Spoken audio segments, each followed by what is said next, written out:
Hello guys, my name is Imrata Sharma and स्वागत है आपका मेरे YouTube channel brief concept sorry पे। तो आज हम बात करने वाले हैं लिबर्टी पे, यानी स्वतंत्रता पे। तो देखिए, लिबर्टी शब्द जो है वो लैटिन भाषा के शब्द लिबर से बना है, जिसका अर्थ होता है प्रतिबंधों का अभाव, यानी एब्सेंस ऑफ रेस्ट्रिक्शंस। तो यहाँ पर अगर हम मीनिंग देखें तो स्वतंत्रता का मीनिंग जो है वो दो अर्थों में लिया जाता है। एक है मानवीय गुण के रूप में और दूसरा है सामाजिक जीवन की दशा के रूप में। मानवीय गुण में किस तरह से रूप में, देखिए प्रकृति के जो भी सारे तत्व होते हैं, जीव जंतु हो गए, मनुष्य हो गए, तो ये सभी जो होते हैं वो प्रकृति के नियमों से रेगुलेट होते हैं, नियमित होते हैं, बंधे हुए होते हैं, है ना। लेकिन केवल मनुष्य ही एक ऐसा तत्व होता है जो प्रकृति के नियमों का ज्ञान प्राप्त करके उन्हें अपने उद्देश्यों की पूर्ति में लगा देता है ना। तो इसीलिए वो अपने जीवन को अपने हिसाब से मनचाहा रूप दे सकता है। देखा जाए तो मनुष्य की जो सारी जो सभ्यता है और जो कल्चर है वो इसी गुण की देन है।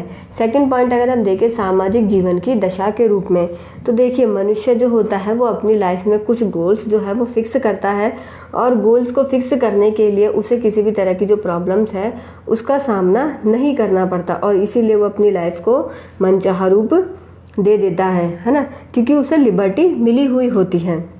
देखिए, तो स्वतंत्रता का सिद्धांत जो होता है वो ये मांग करता है कि जो लोग अपनी लिबर्टी का यूज़ करने में सक्षम है, तो जो सक्षम है और उनकी जो सक्षम है तो उनकी एक्टिविटी पर स्टेट के द्वारा किसी भी तरह का रेस्ट्रिक्शंस नहीं लगाया जाए, प्रतिबंध नहीं लगाया जाए। और जो लोग अपनी लिबर्टी का प्रयोग करने में, यूज़ लेने में सक्षम नहीं है, उनके लिए वेलफेयर स्टेट द्वारा उनकी हेल्प की जाए, वेलफेयर स्टेट जो है वो उनकी हेल्प करें। तो देखिए आगे देखिए, एल.टी. हॉबहाउस ने क्या डेफिनेशन दी है लिबर्टी की। सबको स्वतंत्रता तभी प्राप्त हो सकती है जब सब पर कुछ ना कुछ प्रतिबंध लगा दिए जाए। देखिए एल.टी. हॉबहाउस जो थे वो भी सभी लोगों को प्रॉपर रूप से मतलब लिबर्टी देने के पक्ष में नहीं थे। वो क्या मानते थे कि अगर हम सभी लोगों पर अगर कुछ रेस्ट्रिक्शंस लगाते हैं तभी सभी लोगों को सही मायने में लिबर्टी मिल पाएगी, अन्यथा नहीं मिलेगी। जे.आर. ल्यूकस क्या बोलते हैं कि जे.आर. ल्यूकस जिनकी बुक का नाम है द प्रिंसिपल ऑफ पॉलिटिक्स, जो कि 1976 में पब्लिश हुई।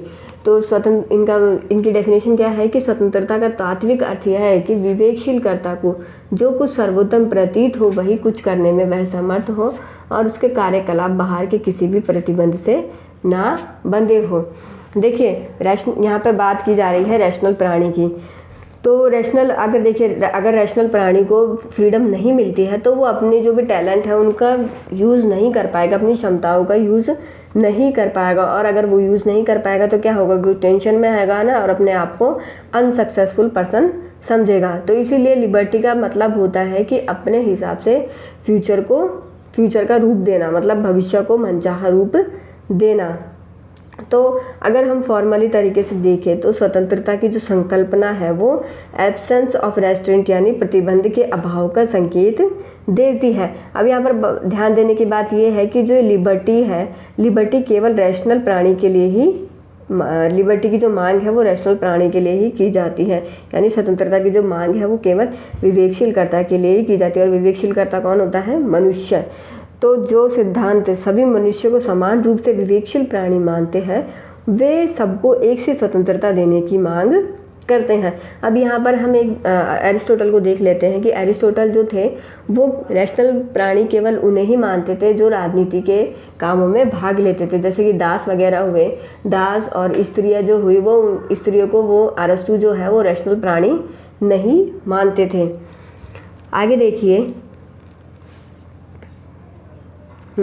टॉमस हॉब्स क्या बोलते हैं कि राज्य की सत्ता के सारे लाभ तभी उठाए जा सकते हैं जबकि व्यक्ति की स्वतंत्रता को अत्यंत सीमित कर दिया जाए। तो व्यक्ति की स्वतंत्रता को सीमित करने के ये पक्ष में थे, ये नहीं चाहते थे कि जो इंडिविजुअल है उसे पूरी तरीके से लिबर्टी दे दी जाए। उनका मतलब क्या था कि हॉब्स का मुख्य सारोकार क्या था कि कानून और व्यवस्थापक राज्य से था कि उसने व्यक्ति की स्वतंत्रता को बहुत ज़्यादा कमतर आंका है। टॉमस हॉब्स ने इंडिविजुअल की जो लिबर्टी है उसे बहुत कमतर आंका है। जॉन लॉक और जे.एस. मिल के अनुसार क्या है कि यदि व्यक्ति की स्वतंत्रता को सार्थक बनाना है तो राज्य की सत्ता को सीमित करना जरूरी है। है ना। मतलब कि इंडिविजुअल्स को ज़्यादा राइट्स देने हैं, ज़्यादा उसको फ्रीडम देनी है, ज़्यादा लिबर्टी उसको देनी है, और जो स्टेट का इंटरफेयर है वो उसमें बहुत कम करना है। अब देखिए इस चार्ट को हम देख लेते हैं। तो इस चार्ट में बेसिकली स्वतंत्रता, सत्ता और स्वतंत्रता के बीच में रिलेशन को बताया गया है। क्या रिलेशन बताया है कि देखिए सत्ता की ये ड्यूटी होती है कि वो लिबर्टी पे थोड़े से आवश्यक रेस्ट्रिक्शंस लगाए, प्रतिबंध लगाए, है ना।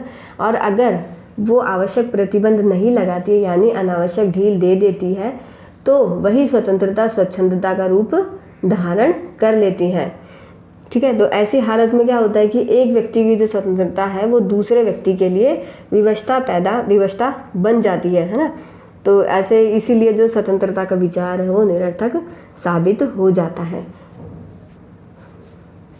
तो थैंक यू। अगर आपको ये वीडियो पसंद आया हो तो प्लीज़ लाइक कीजिए, शेयर कीजिए और चैनल को सब्सक्राइब करना ना भूलें।